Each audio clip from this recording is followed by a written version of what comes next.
bisa jadi keluar konten-konten lain yang belum dikurasi.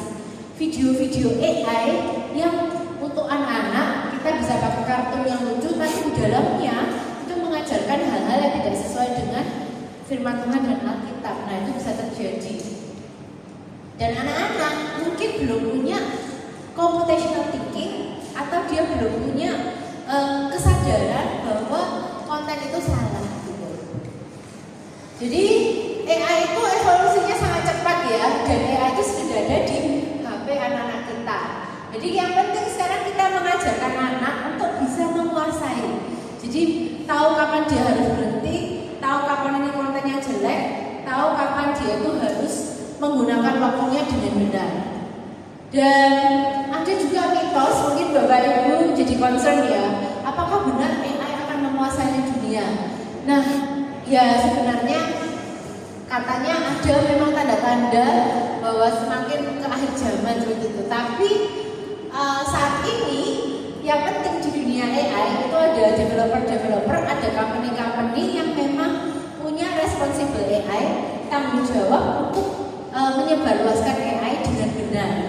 Jadi timnya Google, Microsoft, lalu Facebook, mereka punya guideline dan etika untuk memastikan AI ini membantu anak kita dengan benar.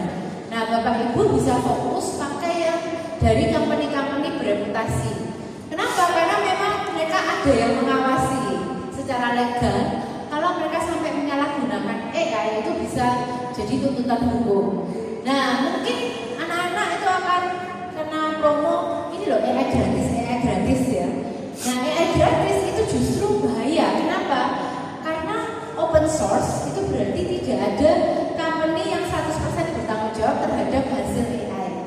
Nah, di beberapa negara, terutama di Amerika, sudah banyak beritanya ada yang dia itu pakai AI untuk mencoba merencanakan untuk berbuat kejahatan di sekolah. Dia pakai AI untuk hate speech ke temannya. Jadi AI ini bisa untuk diminta mengajari misalnya gimana aku balas dendam, dia membuli aku. Nah, AI yang dari company yang bereputasi itu dilimit karena ada tuntutan hukum dan pengawas di baliknya. Tapi AI yang open source, saya tidak jelas siapa penciptanya, yang gratis itu sebenarnya semua yang lain juga gratis ya, tapi kan ada limit harian. Nah, ada AI ini yang tanpa limit, bebas mau tanya apa aja. Nah, itu yang saya bilang justru bahaya. Jadi harus benar-benar diawasi karena bisa menghasilkan jawaban apapun yang tidak ada orang yang bertanggung jawab di sana. Jadi itu bisa terjadi. Jadi kita harus memastikan AI itu dipakai untuk produktivitas dengan etika yang benar. Nah, jadi nanti kuncinya itu dialog dengan AI. Jadi Bapak Ibu bisa cari cara-cara prompt AI yang benar, responsible prompting, terus guideline prompting. Ini memang prompting ini kayak kita ngobrol dengan AI itu kalau di dunia IT bisa jadi satu mata kuliah sendiri, 14 pertemuan gitu ya. Karena ternyata sekarang semua kuncinya di prompting.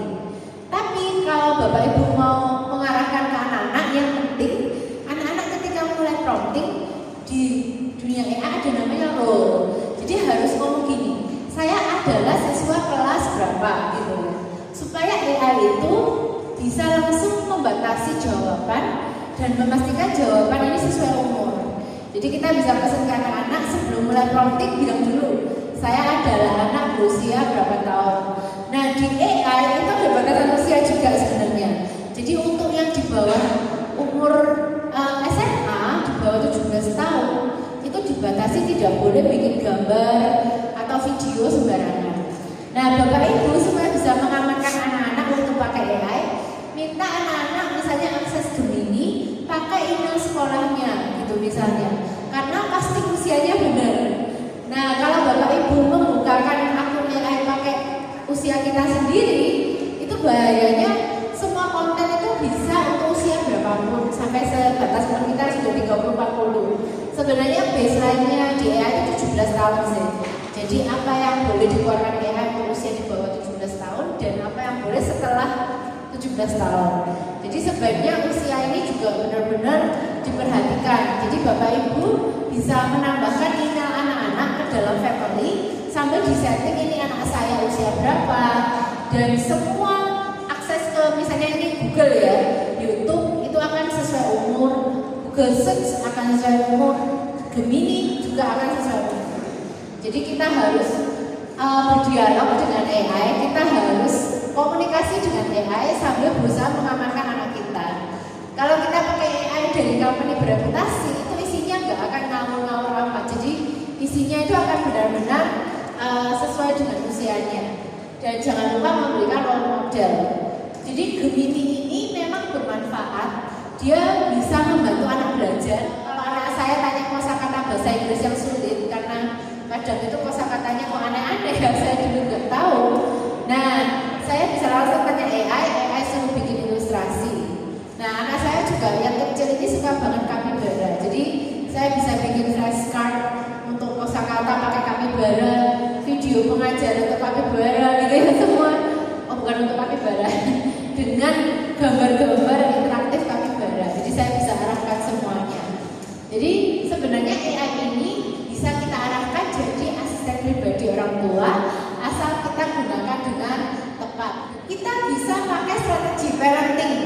Jadi kadang itu lelah sepulang kerja ya, saya sering alami. Terus kayak anak itu kadang tanya kritis-kritis. Anak kadang tanya hal-hal yang kita sudah lupa ya. Dulu kita sudah belajar, tapi sekarang kita sudah lupa. Nah, kita bisa pakai tools-tools seperti Gemini Notebook LM, terus Gemini yang standar itu untuk membantu anak supaya bisa kerja tugasnya dengan lebih baik. Jadi kita bisa tanya gini, prompt, boleh loh, boleh langsung nulis ya. Anak saya usia 7 tahun sudah tantrum karena HP-nya saya ambil gitu ya. Beri saya 3 ide permainan fisik di dalam rumah yang butuh waktu persiapan 2 menit, 5 menit karena dia lagi tantrum ya. Jadi saya harus siapkan di bawah 5 menit untuk mengalihkan perhatiannya. Kadang bisa out of the box. Ini misalnya indoor seven year hand. Cari benda di rumah yang huruf depannya K gitu ya misalnya. The floor is lava. Nah, untuk dunia Roblox itu lava itu ada di mana-mana. Jadi di game-game Roblox itu ketika anak itu lompat-lompat, kalau jatuh itu kena lava. Nah, kita bisa bayangkan di rumah ini lava. Jadi kita harus kayak parkour di dalam rumah. Jadi kita harus lompat-lompat gitu ya. Karena di bawah rumah ini lava semua, harus dari kursi kemana-kemana misalnya kayak gitu lah. Pertanyaan yang sulit tentang iman. Nah, ini itu agak rentan. Kalau soal pelajaran agama kadang ya kita cukup sulit ya menjawab. Saya sendiri kadang ditanya hal-hal yang sulit itu bingung juga. Kadang kayak iya ya saya tidak pernah kepikiran ya apa jawabannya ini. Nah, kalau kita tanya AI untuk masalah agama itu jangan lupa menuliskan ajaran yang benar. Karena kalau kita hanya pakai satu kata, menurut Alkitab itu di seluruh dunia ada banyak dan ada Alkitab Mormon misalnya, itu kan bukan yang sah, tapi nama bukunya itu Bible juga. Nah itu bahaya. Jadi boleh dispesifikasikan ajarannya, terus minta daftar jawaban referensinya dari ayat mana gitu ya. Jadi ayat-ayat yang ditampilkan sebagai referensi itu kita bisa cross check, kita baca di Alkitab sungguhan dan kembali kalau masih ragu atau kita mau konfirmasi sebelum sampaikan ke anak, kita bisa konsultasi juga misalkan dengan romo, dengan suster, dengan pihak-pihak yang memang sudah tahu kebenarannya. Jadi ini agak resiko, tapi kita bisa minta jawaban untuk usianya gitu ya. Jadi misalnya anak usia tahun 10 tahun tanya kenapa ya kok ada orang miskin dan sakit kayak gitu ya. Nah, untuk yang kompleks kita bisa coba bantu sos.